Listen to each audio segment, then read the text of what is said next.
سیدنا عمر فاروق نے پہلی مرتبہ اپنا جو خطبہ ارشاد فرمایا اس خطبے میں اس خلافت کے مقاصد کو بیان فرمایا۔ سب سے بڑا مقصد تو وہی ہے،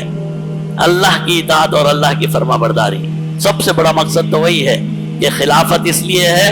کہ انسان کو اس کے رب کے قریب کیا جائے اور انسان کے لیے عبادات کو آسان کیا جائے اور انسان کو برائیوں سے دور کیا جائے۔ اس کے ساتھ ساتھ سیدنا عمر فاروق رضی اللہ تعالی عنہ نے اس خلافت کا ایک دنیاوی رحمت کو اس طرح بیان فرمایا، اپنے خطبے میں ارشاد فرمایا کہ ہماری یہ حکومت، ہمارا یہ نظام، ہماری یہ خلافت، اس کے بارے میں سیدنا عمر فاروق رضی اللہ تعالیٰ عنہ فرماتے ہیں کہ میں وہ خلیفہ ہوں جو اس بات کو یقینی بناؤں گا کہ مسلمانوں تمہارے اثاثے اور تمہاری دولت اور تمہارے لیے جو جمع کیے گیا ہے مال اور دولت اسے بے جا صرف نہ کیا جائے۔ پہلا اس خلافت کا پہلا اصول کیا ہے؟ انسانوں کے اثاثوں کو، ملک کے اثاثوں کو، ملک کی دولت کو بے جا مصرف نہ کیا جائے۔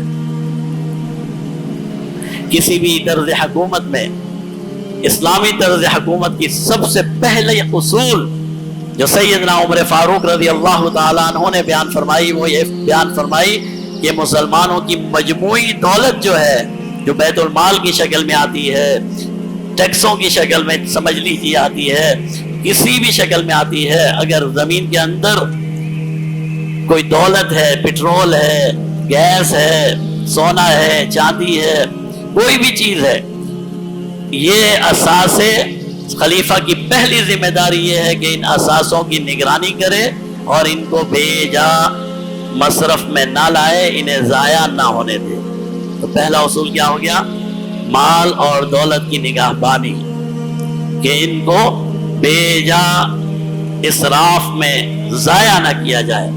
دوسرا اصول سیدنا عمر فاروق رضی اللہ تعالی عنہ نے جو اپنی خلافت میں بیان فرمایا وہ یہ بیان فرمایا، اے لوگوں میں اس بات کو یقینی بناؤں گا کہ تمہاری آمدنی میں اور تمہارے روزگار میں اضافہ ہو۔ یعنی خلافت کی یہ ذمہ داری ہے کہ رعایا کے روزگار کی اور ان کی معیشت کی فکر کرے، لوگوں کے لیے روزگار کے اسباب پیدا کرے، لوگوں کے لیے مال اور دولت کے اسباب پیدا کرے اور لوگوں کے لیے کوشش کی جائے کہ لوگ ہر اعتبار سے خوشحالی کی طرف چلیں۔ اللہ کا نظام حکومت یہ نہیں ہے کہ لوگ فقیر ہو جائیں، غریب ہو جائیں، بیچارے روٹی کو ترسیں، پانی کو ترسیں۔ نہیں، اللہ نے جو نظام حکومت مسلمانوں کو عطا فرمایا ہے اس کی بنیاد یہ ہے کہ انسانوں کے لیے، مسلمانوں کے لیے روزگار کے مواقع پیدا کیے جائیں، روزگار کو بڑھایا جائے، مال اور دولت میں اضافہ کیا جائے۔ اگرچہ مال اور دولت کو اسلام نے اہمیت نہیں دی اور مال اور دولت